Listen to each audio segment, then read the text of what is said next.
Hi hello నమస్తే welcome to film Jalsa. So వాస్తవం అంటూ మన ముందుకు రాబోతున్నారు అతి త్వరలో. సో అసలు ఏం వాస్తవాలు చెప్పారు, వాస్తవం అనే టైటిల్ ఎందుకు పెట్టారు, మనకి ఇప్పుడు ఏం వాస్తవాలు చెప్పబోతున్నారో వాళ్ళ మాటలు అడిగి తెలుసుకుందాం. హాయ్ అండి. హాయ్ అండి. ఎలా ఉన్నారు? సూపర్. మీరు ఎలా ఉన్నారు? Yeah fine.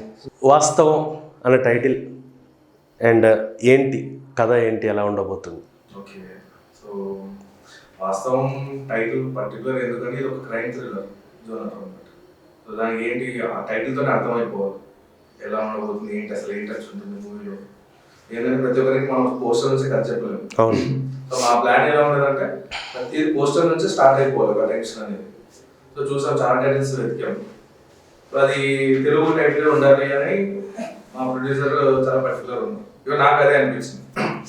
సో అనుకున్నాం ఇంకా ఈ టైటిల్కి మూవీకి సంబంధం ఏంటి అంటే ఈ మూవీ ఎక్కువ రియాలిటీ బేస్డ్ ఉంటుంది, అంటే ఎక్కువ హై సస్పెన్స్ మోడ్లో వెళ్తూ ఉంటుంది. మూవీ వరకు కూడా ఏం జరిగింది ఏంటి అనే క్వశ్చన్స్ రేజ్ అవుతూ ఉంటాయి.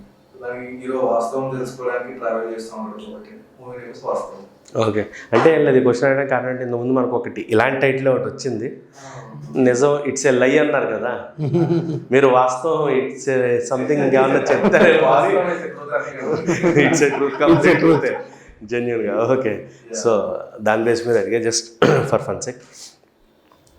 ఈ సినిమాలో కొత్త వాళ్ళతోనే చేస్తున్నారు, రేఖా నిరోష గారు, బట్ షీఈ్ ఎస్టాబ్లిష్డ్ తెలుసు, చాలా కంటిన్యూస్గా సినిమాలు చేస్తున్నారు. సో ఆమె ప్రమోషన్స్లో కానీ వాటిలో కానీ ఎక్కువ కనబడట్లేదు. యాక్చువల్లీ ఏమైంది అని అంటే మేము ఈ ఇంటర్వ్యూస్ ఏదైతే షెడ్యూల్ చేసుకున్నామో సడన్ అయిపోయింది అనమాట. సో దానికి కొంచెం ముందే ప్రయారిటీ ఎక్కువకపోవడం, తర్వాత ఉన్నాయి జాయిన్ అవుతుంది ఇంటర్వ్యూస్ లో. బట్ యాజ్ ఆఫ్ నో ఏంటి అంటే యాజ్ అ టెక్నీషియన్స్ గా మేము స్టార్ట్ చేసాం. ఒక్కొక్కరు జాయిన్ అవుతారు, చాలా బిజీ కదా. సో తన ఆల్రెడీ స్కెడ్యూల్ షూట్స్ ఉంటాయి. సో మేము వాటిని డిస్టర్బ్ చేయలేదు. సో ఆవిడకి తగ్గట్టుగా ఇంకొన్ని ఇంటర్వ్యూస్ ఆవిడకి తగ్గట్టుగా స్కెడ్యూల్ చేసుకున్నాం. ఓకే, ఇంకొన్ని ఇంటర్వ్యూస్ పర్సనల్గానా? ఇది వాస్తవం, ఏదన్నా ఓపెన్ వాస్తవం. ఓకే, వాస్తవాలు మాత్రమే చెప్తాను రైట్ అన్న. So coming to PR. PR ఏంటి అది? పిఆర్ అంటే పెద్దపల్లి రోహిత్. కొంచెం రోహిత్ అనేది వెరీ కామన్ నేమ్ కాబట్టి పిఆర్ అంటే ఈజీగా నోటిఫై అవుతుంది, ఈజీగా గుర్తుపడతారని చెప్పి షార్ట్ ఫామ్. అంటే ఈ మధ్యన అన్ని షార్ట్స్ లోనే వెళ్తున్నానండి, చిన్న చిన్న ఫుల్ లెంత్ ఎవరు చూడలేదు రైట్. సో నల్లమల్ల చేశారన్నారు, నల్లమల్ల ఆ సాంగ్ ఎంత పెద్ద హిట్టో మనందరికీ తెలుసు. సినిమా ఎట్లా ఉన్నా ఆ సాంగ్ సినిమా మీద ఇంట్రెస్ట్ తీసుకొచ్చింది, కానీ మీకు ఎందుకు గ్యాప్ వస్తున్నట్టుంది కదా రికగ్నిషన్ అంటే? ఒకటి ఏంటంటే నేను ఒక పెద్ద ఫిల్మ్ చేస్తుంటే నాకు కంటిన్యూస్గా ఒక పెద్ద స్క్రిప్ట్స్ పెద్ద ఇది వచ్చేది. నేను ఒక చిన్న ఫిల్మ్ స్టార్ట్ అయ్యి మెల్లిమెల్లి వస్తున్నాను. ఈవెన్ నేను షార్ట్ ఫిల్మ్స్ వెబ్ సిరీస్ చేశాను. సో అప్పుడు ఏమవుతుందని అంటే ఈవెన్ దో నల్లమల్ల హిట్ కొట్టినా కూడా రాఘవేంద్రరావు గారు నాకు నల్లమల్ల సాంగ్ చూసి నన్ను పిలిపించి వాంటెడ్ పండుగ మూవీకి చేయమని చెప్పారు. ఆయన ఆ పాట ఇన్ఫాక్ట్ అక్కడికి వెళ్ళిన తర్వాత ఆయన పాడించుకొని పాటని ఆ లిరిక్స్ అంతా కూడా చూసుకొని ఇది ఎవరు రాస్తారు, నువ్వే రాస్తావు ఓకే అని చెప్పి ఆ సినిమాలో కూడా మేజర్ లిరిక్స్ వాంటెడ్ పండుగ రాఘవేంద్రరావు గారు నాతోటే రాయించారు, నువ్వే రాయాలి, ఆ వర్షన్ బాగుంది అని చెప్పేసి. బట్ ఏమవుతుందని అంటే ఇక్కడ మనకు ఇండస్ట్రీలో హిట్ మ్యాటర్స్. మనం ఎన్ని సినిమాలు చేసినా ఎంత చేసినా హిట్ మ్యాటర్స్. హిట్ దేని మీద డిపెండ్ అవుతుంది అని అంటే ఒక స్టార్ కాస్టింగ్ ఉందా లేదా, ఒక మంచి స్క్రిప్ట్ ఉందా లేదా అని. సో నా వరకు నేను బాగా చేస్తున్నాను కాబట్టి ఇంకా ఎక్కువ ప్రాజెక్ట్స్ వస్తున్నాయి. సినిమా హిట్ అంటే అన్నీ కలిపి ఉంటుంది కాబట్టి I'm waiting for good hit. Good hit కోసం వెయిట్ చేస్తాను. సో ఈ వాస్తవం ఆ గుడ్ హిట్ ఇచ్చేస్తుంది అనుకుంటున్నారా? మంచి నమ్మకంతో ఉన్నాను, కంపల్సరీ ఇస్తుంది. రైట్. సో మీరు ఈ సినిమా కథని అంటే థ్రిల్లర్ జోన్లో తీసుకెళ్తున్నారు. టైటిల్ ఎంత గ్రిప్పింగ్గా పెట్టినా ఎంత పెట్టినా ఆడియన్స్ని కనెక్ట్ చేయాలంటే there should be some point in the movie. అంటే ఈ రోజుల్లో జనాలు ఊరికనే రావట్లేదు థియేటర్లకి, ఎంత పెద్ద హీరో చేసినా. ఎంత బాగుంటే చిన్న సినిమా కూడా బ్లాక్ బస్టర్ అవుతుంది, బాగాలేకపోతే ఎంత పెద్ద హీరో సినిమా అయినా కింద పడిపోతాం. సో మీరు ఏ పాయింట్ మీద, అంటే ఇదివరకు ఇలాంటి థ్రిల్లింగ్ జోనర్ సినిమాలు చాలా వచ్చాయి, మీరు ఏ బేస్ చేసుకుని ఈ సినిమాని తీసుకున్నారు? ఒకటి ఏంటంటే అండి, మనకి ఆడియన్స్కి ప్రతి సీన్ వస్తుందా లేదా అని ముందే స్క్రిప్ట్ లెవెల్ నుంచి ఆలోచించు. ఓకే, అంటే ఇప్పుడు ఏదో తీసేద్దాము తర్వాత ఆడియన్స్ చూస్తా లేకపోతే లేదు, అలా లేదు. ప్రతి ఒక్క సీన్ గ్రిప్పింగ్ ఉందా, ఆడియన్స్ ఇంట్రెస్ట్ క్రియేట్ చేస్తుందా, లేకపోతే ఎక్కడైనా వాళ్ళు బోర్ కొట్టేలాగా ఏమైనా ఉందా ముందే చాలాసార్లు రీచెక్ చేసుకొని స్క్రిప్ట్లో పెట్టడం జరిగింది. సో అలానే ఇప్పుడు కాస్టింగ్ కూడా కొత్త వాళ్ళతో రిస్క్ అయినా కూడా మేము స్టెప్ తీసుకుని ఎందుకు అని అంటే కంటెంట్ ప్రాపర్గా ఉంటుంది. అంటే ఒకసారి కథలో ఇన్వాల్వ్ అయిన తర్వాత మళ్ళీ అసలు బయటకు రావడానికి ఛాన్స్ లేదు. అదంతా ఫినిష్ అయ్యి ఇప్పుడు మనం వెబ్ సిరీస్ చూస్తాం నెట్ఫ్లిక్స్ లో, అది చూస్తే 4-5 సీజన్లు ఉంటుంది, 2 ఎపిసోడ్ చూసి వదిలేద్దాం అనుకుంటాం. బట్ ఆ వదిలేసిన తర్వాత మనకి ఎంతసేపు మైండ్ అదే రన్ అవుతుంది, ఏం జరుగుతుంది. సో సేమ్ వే నేను ఆల్రెడీ ఎక్స్పీరియన్స్ అయ్యాను అనమాట. సో అది మళ్ళీ కామెడీ వాటిలో కాదు, ప్రాపర్గా క్రైమ్ థ్రిల్లర్స్ హారర్లోనే ఆ ఎలిమెంట్ ఉంటుంది. సో నేను అందుకే ఈ జోనర్ సెలెక్ట్ చేసుకోవడం జరిగింది. మరోవర్ ఏంటంటే ప్రతి ఒక్కరు రిలేట్ చేసుకుంటారు. ఇప్పుడు టీజర్లో మీరు చూసినట్టయితే ఒక రియల్ ఇన్సిడెంట్ లాగా ఉంటుంది చూడడానికి, అదేదో అసలు ఫ్యాంటసీ లాగా ఇది ఉంటుంది అనమాట. సో ప్రాపర్గా ఒక రియల్ ఇన్సిడెంట్ నుంచి కథ స్టార్ట్ అవుతుంది కాబట్టి జనం ఎక్కడ బోర్ కొట్టడం కానీ అసలు ఇదంతా అన్రియల్ అని ఫీలింగ్ ఉంది. ఓకే, సో ఏమన్నా ఎక్కడి నుంచి అన్న ఇందాక అన్నారు కాబట్టి ఎక్కడి నుంచి అన్న రియల్ ఇన్సిడెంట్స్ నుంచి ఇన్స్పైర్ అయ్యారా దీనికోసం? అంటే కంప్లీట్లీ కాదు, ఒక థాట్ అంతే. ఇప్పుడు ర్యాండమ్ గా అది కూడా ఎక్కడంటే ఒక చికెన్ తినే ఒక పార్సల్ పేపర్ మీద వచ్చిన చిన్న లైన్ కనపడింది నాకు. ఓకే, అది చూసిన తర్వాత నా మైండ్ అక్కడ స్టక్ అయిపోయింది అనమాట. దాని గురించి ఆలోచిస్తున్నాను కంటిన్యూస్ గా. మనం ఆ పొజిషన్ ఏం చేస్తాం, నేనైతే ఏం చేస్తామని, ఎవరిని అడిగేవని హెల్ప్ కోసం నేను ఆ జోన్ లోకి వెళ్ళిపోయాను అనమాట. నాకైతే స్పైన్ చిల్లింగ్ అనిపించింది. ఇప్పుడు మనం ఏదైతే ఫీల్ అవుతున్నామో అదే ఆడియన్స్ ఫీల్ అవుతుందో నాకు చాలా ప్లస్ అవుతుందో నాకు అనిపించింది. సో అక్కడ నుంచి నేను కథ స్టార్ట్ చేశాను అనమాట. నిజంగా ఒక క్యాండిడేట్, ఒక ఇన్నోసెంట్, అంటే ఇప్పటిదాకా ఏది ఫేస్ చేయని ఒక కాలేజ్ టాపర్ ఆ సిచ్యువేషన్ లో ఉంటే ఎలా ఉంటుంది, వాడు ఏం చేయగలుగుతాడు, సో వాడు ఎలాంటి ఇన్సెక్యూర్ ఫీలింగ్స్ లో ఉంటాడు అని చెప్పేసి నేను కంప్లీట్ గా ఇమాజినేషన్ చేసేసుకొని ఒక స్క్రిప్ట్ ఫామ్ లో తెచ్చుకున్నాను అనమాట. అంటే కథలోకి పేపర్ నుంచి వచ్చింది కదా, ఒక టిఫిన్ కి ర్యాప్ చేసిన పేపర్ నుంచి వచ్చింది కదా. అంటే లైక్ మనకు ఒక కవి చెప్తారు కదా, ఇచ్చే పేపర్ ఆర్టికల్స్ కూడా మన కథలు వచ్చేస్తున్నాయి. కుక్క పిల్ల, సబ్బు బిల్ల, ఆడపిల్ల, కాదేది కవికి అనర్హం. అలాగా కాదేది ఒక దర్శకుడికి, ఒక కథ రచయితకి అనర్హం. బిగినింగ్ నుంచి ఇలా ఏ రకంగా ఉంటుంది అంటే కంప్లీట్లీ ఏదో బిగినింగ్ నుంచి క్రియేట్ చేసుకోవడం, ఏదో ఒక థాట్ స్ట్రక్ అయిపోతుంది అనమాట. అక్కడ నుంచి ఎవాల్వ్ అవుతుంది కథ అని ఎవరికైనా ఆల్మోస్ట్ అంతే. ఓకే, సో అంటే మీరు చెప్పిన దాని ప్రకారం కథ ప్రాపర్ కథలోకి వెళ్ళిన తర్వాత ప్రతి సీను క్లైమాక్స్ లో యాక్చువల్లీ ఏమైందంటే నాకు ఒకటే టెన్షన్. ఇప్పుడు నేను ఎలా చెక్ చేసుకున్నానంటే నా దగ్గర మూవీ ఎడిట్ అయిపోయింది, తర్వాత మ్యూజిక్ కానీ, మిక్సింగ్ కానీ, సౌండ్ ఎఫెక్ట్స్ కానీ వాళ్ళు ఆడియన్స్, వాళ్ళు ఫ్రెష్ గా సినిమా మొత్తం చూస్తున్నారు. సో చూద్దాము వాళ్ళు ఎలాంటి రియాక్షన్స్ ఇస్తారో అని అనుకున్నాను. సో ఫస్ట్ పిఆర్ కాల్ చేసి సినిమా ఎలా ఉంది అని అడిగా. బాగుంది సినిమా, బాగుందన్న. ఓకే మన టీం కాబట్టి ఏమన్నా అలా అంటారేమో అని నాకు మళ్ళీ డౌట్ వచ్చింది. సో మిక్సింగ్ ఇంజనీర్ తనందరే కాల్ చేసి పలానా మూమెంట్ నుంచి సినిమా అసలు ట్రీట్మెంట్ నెక్స్ట్ లెవెల్ ఉంది అన్నాడు. నేను అడగలేదు, ఆయన స్వయంగా చెప్తున్నాడు. ఓకే సో ఇప్పుడు మనం ప్రాబ్లం అవ్వచ్చు అని అనిపించింది. నేను అది ఏదైతే బిలీవ్ చేసుకున్నానో ఆ ఎలిమెంట్స్ ఆయన నాతో చెప్పడం జరిగింది. సో నేను అనుకున్నాను ఓకే మనం ఏదైతే అనుకున్నామో అది ప్రాపర్గా ఎస్టాబ్లిష్ చేసాము. మేము ఫస్ట్ ఆడియన్స్ బేసిక్ గా ఎడిట్ స్క్రిప్ట్ అయిపోయిన తర్వాత నేను ఎడిట్ మొత్తం అయిపోయాక నేను ఫస్ట్ చూసినప్పుడు నాకు వితౌట్ మ్యూజిక్ వేస్తే ఎలా రాబోతుందని ఒక ఐడియా ఉంటుంది, ఆల్రెడీ కొన్ని చేశాం కాబట్టి. మ్యూజిక్ లేకుండా జడ్జిమెంట్ వచ్చేస్తుంది, అంటే బాగుందా బాగాలేదా, ల్యాగ్ ఉందా, ఎక్కడో ఏముంది అని నాకు క్లారిటీ వచ్చేసింది. నేను చెప్పాను టెన్షన్ పడాల్సిన అవసరం లేదు, పక్కా ఆ థ్రిల్ అయితే రన్ అవుతుంది. మన కాన్సెప్ట్ అది, వాస్తవం అనేది ప్రాపర్ ఒక థ్రిల్లర్ సబ్జెక్ట్. స్టార్టింగ్ కూర్చున్నాడంటే ప్రేక్షకుడు ఎండింగ్ వరకు లేవడు, ఇది గ్యారంటీగా ఈ కథలో ఉంది. సో మీరు టెన్షన్ పడాల్సిన అవసరం లేదని చెప్పాను. మ్యూజిక్ తోనే అసలు తను ఎన్హాన్స్ చేశాడు మూవీని. అసలు నేను చూసి నేనే ఒక కొత్త ఆడియన్స్ లాగా కూర్చున్నాను అనమాట థియేటర్ లో. అంటే నేను చాలా ఎడిట్ లో కంప్లీట్ చూసి నాకు జడ్జ్మెంట్ పోయింది మూవీ మీద. ఒక్కసారి విత్ సౌండ్ ఎఫెక్ట్స్ మ్యూజిక్ తో చూసారా, నాకు అసలు ఇది తీసి నేనేనా ఫీలింగ్ వచ్చింది. చాలా ఎక్సైట్ అయ్యా నేను. అంటే నేను అదే ఎక్సైట్మెంట్ ఆడియన్స్ కూడా వస్తుందని నేను కంప్లీట్ బిలీవ్ చేస్తున్నాను. సూపర్. సో అన్న మ్యూజిక్ డైరెక్టర్గా మీకు మీ ఫ్యామిలీ నుంచి సపోర్ట్, అంటే ఇండస్ట్రీలో రావాలి, మ్యూజిక్ చేయాలి అన్న ఇంట్రెస్ట్, ప్యాషన్ ఎక్కడి నుంచి? నాకు బేసిక్గా అండి నేను ఫస్ట్ లిరిసిస్ట్గా స్టార్ట్ అయ్యాను. నేను చాలా ఒక 15 ఫిల్మ్స్ వరకు లిరిక్స్ రాశాను. అచ్చా. యా, దాని తర్వాత మ్యూజిక్ నేర్చుకొని మ్యూజిక్ కంపోజిషన్లోకి వచ్చాను. చిన్న చిన్న షార్ట్ ఫిల్మ్స్, వెబ్ సిరీస్ చేస్తూ వచ్చాను. స్టార్టింగ్లో మా నాన్నగారికి చాలా భయం ఉండేది, ఇండస్ట్రీకి వెళ్తున్నాడు, బ్యాక్గ్రౌండ్ ఏమీ లేదు, మా ఫ్యామిలీలో కానీ ఎక్కడ కానీ ఇండస్ట్రీకి సంబంధించిన వాళ్ళు ఎవరూ లేరు. ఆబ్వియస్లీ మనం సినిమాల్లో కానీ పేపర్లో కానీ చూస్తూ ఆయనకు ఒక చిన్న భయం, అమ్మో ఇండస్ట్రీకి వెళ్తున్నాడు, ఎంతవరకు ఏం చేయగలుగుతాడు, దాంట్లో ఆ ఇండస్ట్రీలో ఏమైపోతాడో అని భయం ఉండేది. సో అలా ఎంకరేజ్ చేసేవాళ్ళు కాదు. నేను ఒక్కడనే స్ట్రగుల్ అయ్యి చాలా చేశాను. దాని తర్వాత ఇంకా వాళ్ళు సపోర్ట్ చేయడం స్టార్ట్ చేశారు. ఓకే మనం సపోర్ట్ ఇవ్వాలి, ఎందుకంటే వాడు ఫిక్స్ అయిపోయాడు, ఇంకా డేర్ చేసి లోపలికి వెళ్ళిపోయాడు. ఇప్పుడు మనం ఎందుకంటే నేను సినిమా కోసం నేను బీటెక్ మల్లారెడ్డి కాలేజ్ అది నేను డిస్కంటిన్యూ చేసేసి వచ్చేసాను. నేను అది పెట్టుకోను, ఎందుకంటే ఒకటే ఉండాలి, అది సినిమానే అయి ఉండాలి, ఇంకోటి నాకు వద్దు అని చెప్పి సినిమాలోకి వచ్చాను. ఓకే, ఆపేసాను, డిస్కంటిన్యూ బీటెక్. లిరిక్స్ వేటికి రాశారండి?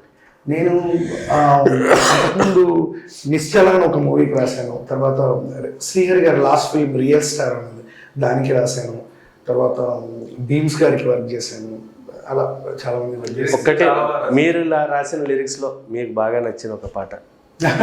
ఈ సినిమాలోంచి అద్భుతమైన లిరిక్స్, అద్భుతమైన పాట ఉందన్నమాట. లిరిక్స్ మ్యూజిక్ రెండు మీదే? ఒక సాంగ్ నేను రాశాను, ఒక సాంగ్ కడలి సత్యనారాయణ గారు రాశారు, ఇంకొక సాంగ్ ఒక ర్యాపర్ తనే రాశారు. 3 సాంగ్స్ ఉన్నాయి సినిమాలో.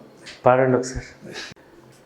కలిసంతానన్నావు కలగానే మిగిలావు, చివరికి వెళ్ళిపోయావు, బతికాని నాలో నిన్ను విడిపోని వెన్నెల నువ్వు, తన నానే తానే నానే తన నానా ప్రేమ గుండెలతో గాయమైన ప్రేమ, ఒక చిన్న మందు రాసి నాతోనే ఉండిపోవా. కొంచెం మీ గొంతు వేరే ఎక్కడో సిమిలారిటీ కొడుతుంది. ఇప్పుడు ఇంకా నాది సోర్ థ్రోట్ ఉంది. అదే అర్థమైంది, థ్రోట్ వల్ల ఏమో మరి. అది వేరే ఎవరు వాయిస్ మీకు కనెక్ట్ రైట్. సో ఆ సాంగ్ తను పాడిన సాంగ్ అయితే అసలు చాలా బాగా అందరికి, ఇప్పుడు మా టీం అందరికి అదే ఫేవరెట్ సాంగ్. ఓకే, సినిమాలో మన అండ్రూ కులకర్ణి గారు పాడారు, ఎక్సలెంట్ అనమాట. ఆయన రికార్డింగ్కి వచ్చినప్పుడు ఎంత ఎక్సైట్ అయ్యారంటే ఈ పాట ఖచ్చితంగా హిట్ అవుతుంది, ఈ పాట సినిమా మేము రికార్డింగ్ చేసినంతసేపు ఆయనకి ఏంటంటే యూజువల్ అందరు సింగర్స్లో కాదు, ఆయన రోజుకి ఒక సాంగే పాడతారు. ఈ పాటకు వచ్చారు అంటే ఆ రోజంతా ఈ పాటకే కేటాయిస్తారు. సో రికార్డింగ్ స్టార్ట్ చేసాం, కంప్లీట్ చేసాం.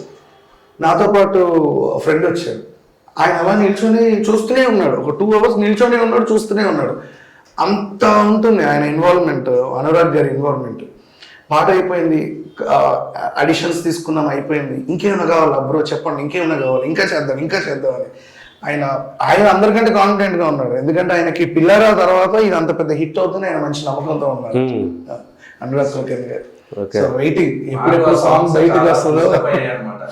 Super, right. సో మీరు డైరెక్టర్గా ఇది ఫస్ట్ ఫిలిం అంటున్నారు, ఇంతకు ముందు ఏమన్నా చేశారా?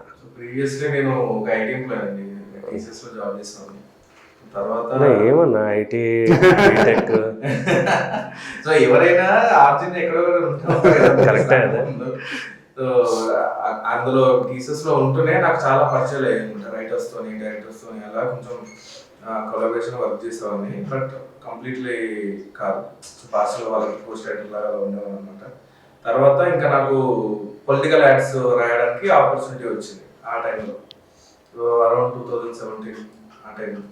ఇంకా నేను పొలిటికల్ యాడ్స్ రాసిన తర్వాత అది నాకు కొంచెం బాగా క్లిక్ అయ్యి అందులో నేను యాక్టివే చేశాను ఫస్ట్ టైం. ఓకే, అందులో ఒక యాక్టర్ ఎవరు లేకపోతే నన్ను ఆటో డ్రైవర్లో కూర్చోబెడితే నేను ఏదో అంటే కాన్ఫిడెన్స్ లేదు, చేయమంటే నాకు చేద్దాం. అది ఏమైందంటే మొత్తం ఈ మల్కాజ్గిరి మొత్తం స్ప్రెడ్ అయిపోయింది, సిటీ కేబుల్స్ లలో మొత్తం అక్కడ ఇక్కడ చాలా అప్రిసియేషన్ వచ్చింది నాకు. అది జాబ్ లో ఇప్పుడు ఎంత శాలరీ వచ్చినా కూడా నాకు వాళ్ళు ఇచ్చే అప్రిసియేషన్ ఎక్కువ హ్యాపీనెస్ వస్తుంది. సాటిస్ఫాక్షన్ సో ఇంకా తర్వాత ఒక వెబ్ సిరీస్ ఆపర్చునిటీ వచ్చింది అనమాట. కాకపోతే ఏమైతుందంటే నాకు బ్యాలెన్స్ చేసుకోవడం కుదరట్లేదు. ఇప్పుడు మండే టు ఫ్రైడే స్కిప్ చేయకుండా ఆఫీస్కి వెళ్ళాలి, ముందే సాటర్డే సండే. ఆ సాటర్డే సండే వీళ్ళు హాలిడేలో ఉంటున్నారు. సో నాకు చాలా వచ్చి వెళ్ళిపోతున్నాయి.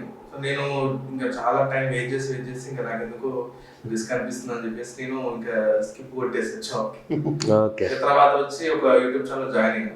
ఇంకా జాయిన్ అయిన తర్వాత అక్కడ ఏదైనా ట్రై చేద్దాం, నేను కొన్ని స్క్రిప్ట్స్ రాసుకొని వెళ్ళాం. కాకపోతే వాళ్ళు ఎంతసేపు బోల్డ్ కంటెంట్ వైరల్ కంటెంట్ కావాలి అని చెప్పేసి ఎక్కువ పుష్ చేసేవాళ్ళు అనమాట.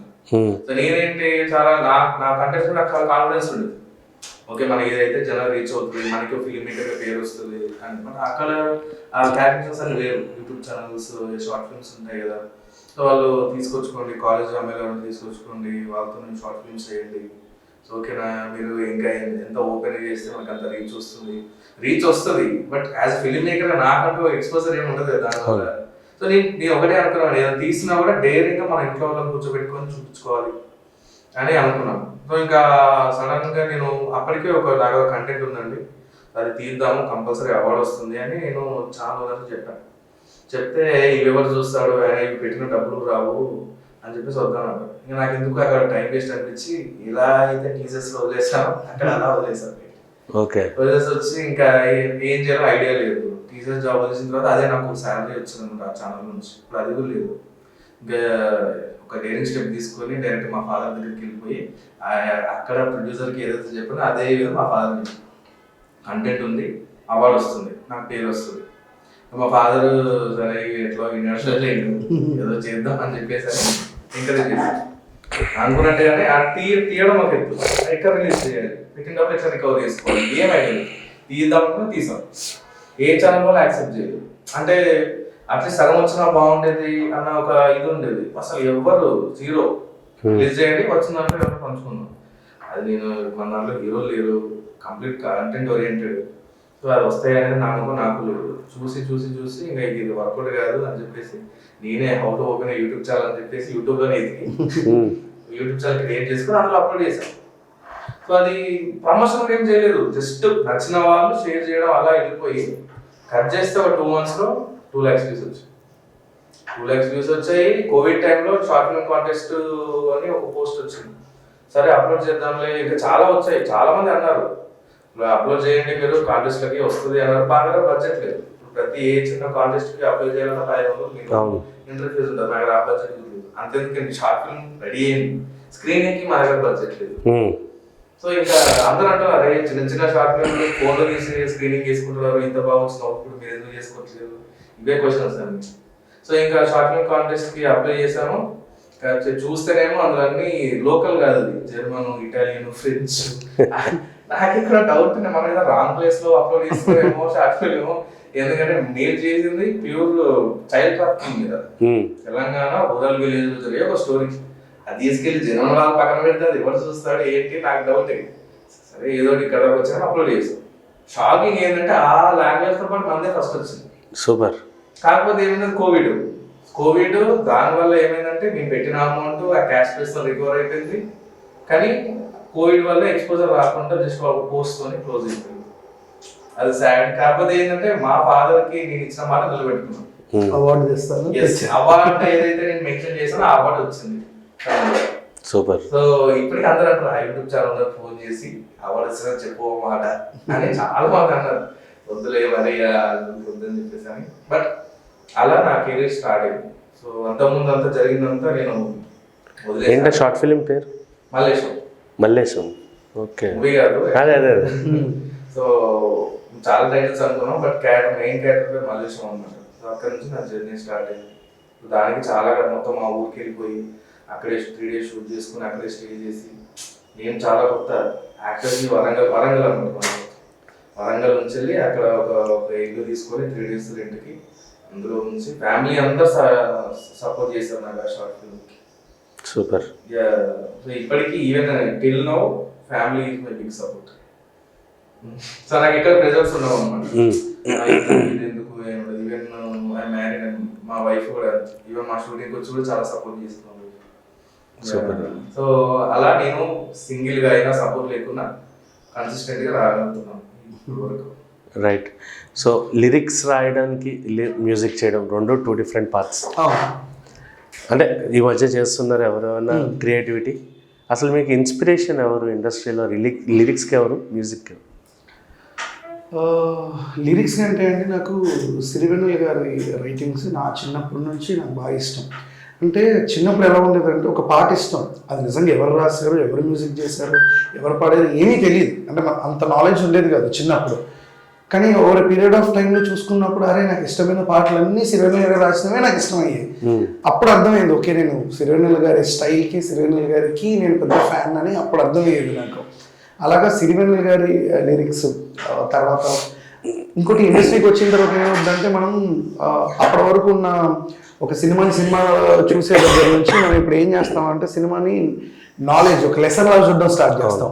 అప్పుడేమవుద్ది అని అంటే ప్రతి ఒక్కటి నేర్చుకుంటూ ఉంటాం. ఇప్పుడు మీకు ఏ హీరో ఇష్టం అంటే నాకు ఒక్కొక్కరు ఒక్కొక్క స్టైల్ ఇష్టం ఉంటాం. అది డిప్లొమాటిక్ కాదు. ఎందుకు కాదు అని అంటే మనం ఇండస్ట్రీలోకి వచ్చాక లెసన్స్ ఈయనలో ఈ స్టైల్ బాగుంటుంది, అలా మ్యూజిక్ డైరెక్టర్లో ఈయనలో ఈ స్టైల్ బాగుంటుంది, ఆయన వస్తుంది. లిరిక్స్లో కూడా చంద్రబోస్ గారి పోలికలు బాగుంటాయి, భాస్కర్ భట్ల గారి సరళత బాగుంటుంది, అలాగా రామజోగి శాస్త్రి గారి ప్రాస బాగుంటుంది. అలా ఒక్కొక్కరిది ఒక్కొక్క ఎలిమెంట్స్ మనకు నచ్చుతూ ఉంటాయి. అలాగే ఫస్ట్ అయితే మాత్రం సిరివెన్నెల గారితో స్టార్ట్. సిరివెన్నెల గారు లిరిక్స్లో ఆయన ఇన్స్పిరేషన్. నాకు మా తెలుగు బాలభాస్కర్ సార్ అని మా తెలుగు సార్ ఉండేవారు, నేను ఇక్కడ హైదరాబాద్లో చదువుతున్నప్పుడు. ఆయన లిరిసిస్ట్గా రాశారు అప్పటికి. ఆయన నాకు తెలుగు భాష మీద చాలా అంటే నాకు ఎక్కువ ఇంపాక్ట్ క్రియేట్ చేసిందంటే బాలభాస్కర్. ఆయన్ని చూసి నేను కూడా పాట రాయాలని నేర్చుకుని ఆయన చూసి. ఆయన బాలభాస్కర్ గారు నా లిరిక్స్లో నాకు ఆయన గురువు అంటే ఆయన. మ్యూజిక్ వచ్చేసి ఇంకా కీరవాణి గారు, ఇళయరాజా గారు, మణిశర్మ గారు, ఇప్పుడు అనిరుద్ధ్ గారు, ఇలా అందరూ ఇన్స్పైర్ అయిపోయి ఓకే వాళ్ళ మ్యూజిక్కి మనం కనెక్ట్ అయిపోయి దాన్ని అన్నిసార్లు వింటున్నాము, మళ్ళీ వింటున్నాము. అప్పట్లో క్యాసెట్లు ఉండవు, క్యాసెట్లు పెట్టుకుని అది అరిగిపోతే మళ్ళీ తెచ్చుకొని మళ్ళీ విని ఇంత చేస్తున్నాము అని అంటే ఓకే మనం వాళ్ళు కనెక్ట్ అయ్యాము. సో అలాగా మ్యూజిక్ వైపు వచ్చాను. రైట్ అన్న. సో డైరెక్షన్ చేసేటప్పుడు ఈ సినిమా ప్రొడ్యూసర్ సైడ్ నుంచి కానీ బడ్జెట్ పరంగా కానీ ఏమన్నా అంటే కాంప్రమైజ్ ఏమన్నా ఉందా? వితౌట్ కాంప్రమైజ్ అనుకున్నట్టుగా చేశారు? యాక్చువల్లీ ప్రొడ్యూసర్ సైడ్ నుంచి అయితే అసలు ఏది ఇన్వాల్వ్మెంట్ లేదండి. కంప్లీట్లీ ఆయన కథ నన్ను నమ్మారు. మోస్ట్లీ ఏంటంటే ఆయన హైదరాబాద్ కదా, ఢిల్లీ, కంప్లీట్లీ ఢిల్లీ నేటివ్ అనమాట. ఓకే. ఆయన ఏంటంటే అసలు షూట్ అయిపోయే వరకు ప్రొడ్యూసర్ నేను డైరెక్ట్ మీట్ అయితే లేదు. అక్కడ నుంచి తను ఆర్గనైజ్ చేసేవారు, మేము కాల్స్లో మీట్ అయ్యేవాళ్ళం, జూమ్ కాల్స్ వాటిలో నేను రెగ్యులర్ అప్డేట్స్ ఇస్తుండేవాడిని. సో ఆయన ఏంటంటే కంప్లీట్ నన్ను అన్నాను, నువ్వు సినిమాకి నేను చూస్తాను అంతే, ఇంకా ఇక్కడ ఏం చేస్తావు అక్కడ ఎందుకు, ప్రొడ్యూసర్నే కాదు ఎవరు కూడా ఇన్వాల్వ్ అవ్వదు. Okay. So complete creative freedom అనేది నాకు దొరికింది మూవీతో, దానికి నేను ఎక్స్ట్రీమ్లీ హ్యాపీ. అంటే అనుకున్నట్టుగానే 100%. యాక్చువల్ ఫిల్మ్ మేకర్స్ అదే సరే ఛాలెంజ్, ఎందుకంటే ఇప్పుడు ప్రాజెక్ట్ ఓకే అయిందని హ్యాపీనెస్ ఎక్కువ రోజులు ఉండదు. ఎందుకంటే ఇది ఇలా చేద్దాము అని అనుకునే టైంలో ఎవరొకరు వస్తారు, ఫ్రమ్ ద ప్రాజెక్ట్. సో వచ్చి ఇది ఎందుకు ఇలా, అలా నీకు తెలియదు బిజినెస్ ఇలా ఉంటుంది, ఎందుకంటే ఇవన్నీ ఫేస్ చేస్తారు ప్రీవియస్లీ. అంటే ఎక్కువ సెక్స్ కంటెంట్ పెట్టమని, బూతులు పెట్టమని, రీచ్ అవుతుందని. సో ఇంకా ఇవన్నీ చూసాను అనమాట. అందుకే నేను వెయిట్ చేశాను, వద్దు ప్రాపర్ క్యాండిడేట్ కోసం వెయిట్ చేద్దాము. ఇప్పుడు మళ్ళీ కమిట్ అయ్యి మళ్ళీ కాన్ఫరెన్స్లో వెళ్ళిపోయి, ఎందుకంటే అంతకుముందు ఒక రిలీజ్ చేసాం, అది ఇలాంటి స్టఫ్ వల్లే నేను కంటిన్యూ చేయలేకపోయాను అనమాట. అంటే ఎక్కడో సోల్ మిస్ అయిపోయింది, ప్రాజెక్ట్ నుంచి బయటకు వచ్చేసాను. అప్పటికే మా ఫాదర్ చాలా ఎంకరేజ్మెంట్ చేసేవారు, కానీ ఎప్పుడైతే అంత ఆ హైదాకి వెళ్ళి సడన్ గా బయటకు వచ్చానో మా ఫాదర్కి కొంచెం భయం స్టార్ట్ అయింది. మూవీస్ అంత ఈజీగా బయటకు రావు, చాలా గొడవలు ఉంటాయి, క్యాల్కులేషన్స్ ఉంటాయి అలాంటి. అప్పటి నుంచి నాకు కొంచెం ఆపోజిట్ అవ్వడం స్టార్ట్ చేశాను. అవసరం మనకి ఇది, మనకి బిజినెస్ ఉంది, వచ్చి ఇక్కడ కూర్చో హ్యాపీగా ఇప్పుడు నెలకు వస్తుంది. బట్ నా కంప్లీట్ క్రియేటివ్ ఫీల్ లోనే ఉండాలి, ఈ ఛాలెంజెస్ అని ఫేస్ చేయాలి. నేను అన్నిటికీ ప్రిపేర్ అయ్యి వచ్చాను అనమాట. ఇవన్నీ ఉంటాయని తెలుసు, అవమానాలు ఉంటాయని తెలుసు, అన్ని రెడీ అయ్యి వచ్చాను. ఇంకా మా చూసాను మా బాధగా అర్థమైపోయింది, వినేలా లేడు, సరే ఇష్టం అని. మోస్ట్లీ థ్రిల్లర్ సినిమాలు ఇలాంటి కాన్సెప్ట్స్ అన్నీ ఓటీటీకి వెళ్తాయి. అంటే ఓటీటీకి వెళ్ళాలని రూల్ ఏం లేదు, బట్ ఎక్కువ ప్రిఫర్ చేసేది దానికోసమే. అంటే కూర్చుంటారు ఆడియన్స్ ఇంట్లో, అలా ఫ్రీ టైంలో ఉన్న చూసేస్తారు అన్న ఒక పాయింట్. మీకు ఓటీటీ పైన మీ ఒపీనియన్ ఏంటి? ఇది ఓటీటీగా అనుకున్నారా, ముందు నుంచే థియేట్రికల్ అనుకున్నారు? యాక్చువల్లీ ఏంటంటే అండి, ఇప్పుడు థియేటర్కి ఎందుకు రావాలి అనే క్వశ్చన్ ఆడియన్స్ లోనే ఉంది. ఫస్ట్ ఒక మూవీ రిలీజ్ అవుతుంది, కంపల్సరీ అవతారాలు విజువల్ ఎఫెక్ట్స్ కానీ సౌండ్ ఎఫెక్ట్స్ కానీ అద్భుతంగా ఉన్నాయి అని అంటే థియేటర్ కంపల్సరీ వెళ్తారు. ఇప్పుడు హనుమాన్ రిలీజ్ అయింది, హనుమాన్ సినిమా థియేటర్ ఎక్స్పీరియన్స్, మనం ఓటీటీలో చూసిన ఆ ఫీల్ వస్తుంది గ్యారెంటీ లేదు. సో ఎందుకంటే నాకు ఓకే థియేటర్కి వెళ్ళాలి అని కొన్ని ఎలిమెంట్స్ ఉన్నాయి కాబట్టి. ఈవెన్ మా మూవీ కూడా అంతే. మా మూవీలో ఏంటంటే విజువల్ ఎఫెక్ట్స్ అని కాదు, but sound effects. So music and sound design అంతా అద్భుతంగా ఉంది. సో నేను చూసాను, నేను ల్యాప్టాప్ లో చూస్తూనే ఉన్నా మూవీ ఫస్ట్ నుంచి. ఓకే సమ్మర్ గుడ్, అంత హై రాదు, ఇది జస్ట్ చిన్న స్క్రీన్ లో ఫోన్ లో చూసినప్పుడు. థియేటర్ లో ఆ సౌండ్ డిజైనింగ్ తో చూసినప్పుడు నాకు వచ్చిన వైబ్ లేదు కంప్లీట్. నాకు అప్పుడు అనిపించింది ఓకే ఇప్పుడు ఓటీటీ అనేది థ్రిల్లర్స్ కి అనేది మంచి ఇది అనమాట ఓటీటీస్ లో, but theatre experience complete different. అది కేవలం మ్యూజిక్ తోనే వచ్చింది. Like people are experiencing multiple kind of subjects, చాలా రకరకాల సబ్జెక్ట్స్ ఎక్స్పీరియన్స్ చేస్తున్నారు ఓటీటీలో. అయితే కంపల్సరీ ఇప్పుడు నేను అన్నట్టు అవతార్ లాంటి విజువల్ ఎఫెక్ట్స్ ఆర్ అంత పెద్ద గ్రాండియర్నెస్ అనేది విజువల్లోనే కాదు ఆడియోలో కూడా గ్రాండియర్ ఉండాల్సిన అవసరం లేదు. కొన్ని సబ్జెక్ట్స్ ఇప్పుడు మనకి లెస్ దెన్ 10% మెంబర్స్ మాత్రమే ఇంట్లో 5.1 పెట్టుకొని చూసేవాళ్ళు లెస్ దెన్ 10% ఉన్నారు యాజ్ పర్ రీసెర్చ్. నేను చెప్పేది కాదు, అంత తక్కువ మెంబర్స్ మాత్రమే ఒకవేళ వాళ్ళు థియేటర్కల్ ఎక్స్పీరియన్స్ చేయాలంటే చేయగలుగుతారు. మిగతా వాళ్ళు థియేటర్కి వెళ్తేనే ఎక్స్పీరియన్స్ వస్తుంది. మన వాస్తవం సినిమాకి ఆ థియేటర్కల్ ఎక్స్పీరియన్స్, ఆ సౌండింగ్ తోటి, ఆ విజువల్ తోటి మనకు ఆ ఎక్స్పీరియన్స్ ఉంటుంది. ఇంట్లో చూస్తే బాగుంటుంది అంటే బాగుంటుంది, people are use to that. ఇప్పుడు ఎవరైతే ఫోన్లలో ఇయర్ ఫోన్స్ పెట్టుకొని చూస్తారో they will feel good, but theatrical experience అయితే ఇంకా బాగుంటుంది. అంటే ఆ ఎక్స్పీరియన్స్ వాళ్ళు అది అనుభవించగలుగుతారు. సో అందుకని థియేటర్కి వెళ్తే థియేటర్కల్ ఫిల్మ్ ఇది. దెన్ ఓటీటీ ఓటీటీస్ లో అయితే అసలు లోకానే లేదు థ్రిల్లర్స్. ఎందుకంటే ఒకసారి స్టోరీ గ్రిప్పింగ్ ఉందా, ఈవెన్ మా పేరెంట్స్ ఉన్నారు మా ఇంట్లో, ఒక మలయాళం సినిమా తెలుగు డబ్ అయిందా అయిపోయింది అదే అది చూస్తారు. అంటే ఇప్పుడు లాంగ్వేజ్ బ్యారియర్ లేదు, సబ్ టైటిల్స్ ఉన్నాయా డబ్ అయిందా చాలు చూస్తారు. సో ఆ రకంగా అయితే టాప్. మూవీ డ్యూరేషన్ ఎంత? 2.5 hours. 2.5 hours. ఓకే, 2.5 hours ఉంది. సో ఒకసారి ఇంకా మనకి స్టోరీ లైన్ స్టార్ట్ అయిందా టైం తెలియదు సార్, అయితే అప్పుడే అయిపోయిందని ఫీలింగ్ వస్తుంది. ఎందుకంటే నేను అది రాయని ఎక్స్ప్లెయిన్ చేసేది డైరెక్టర్ గారు.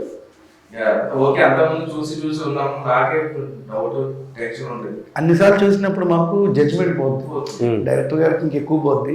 మాకు కూడా ఏంటంటే మేము ఒక 100 times సీన్ రిపీట్ చేసుకుంటూ చేస్తాం కదా, అప్పుడు జడ్జ్మెంట్ పోద్ది. ఫైనల్గా అన్ని వర్క్స్ అయిపోయి 5.1 అయిపోయి కూర్చున్నప్పుడు మళ్ళీ ఒక ఫ్రెష్ మైండ్తో చూస్తాం, అప్పుడు అర్థమైపోద్ది సినిమా ఏంటి పరిస్థితి అనేది అప్పుడు తెలిసిపోతుంది. అక్కడ మేము చాలా హ్యాపీగా కాన్ఫిడెంట్గా ఉన్నాం అనమాట. ఓకే మాకు టైం తెలియలేదు, ఎక్కడ ఏమి ల్యాగ్ అనిపించలేదు. ఈయన ప్రిపేర్గా వచ్చారు, ఓకే ల్యాగ్లు ఏమన్నా ఉంటే మనం కట్ చేద్దాము, మనం టైమింగ్ని తగ్గిద్దాము అని చెప్పి ప్రిపేర్గా వచ్చారు. బట్ సినిమా చూసిన తర్వాత స్కోప్ లేదు, ఎక్కడ కూడా కట్ చేయాల్సిన అవసరం రాదు. ప్రతి సీన్ ఆ గ్రిప్పింగ్ ఎండ్ వరకు ఆ హై రన్ అవుతుంది. ఓకే, సో రైట్ అన్న, ఫైనల్గా మూవీ అతి త్వరలో ప్రేక్షకుల ముందుకు రాబోతుంది. మీరు అనుకున్నట్టుగా ఇంకా మంచి సినిమాలు చేయాలి, మీరు అనుకున్నట్టుగా ఇంకా పెద్ద మ్యూజిక్ డైరెక్టర్గా, రికగ్నైజ్ అయ్యే మ్యూజిక్ డైరెక్టర్గా ఉండాలని మనస్ఫూర్తిగా కోరుకుంటున్నాం. Thank you so much.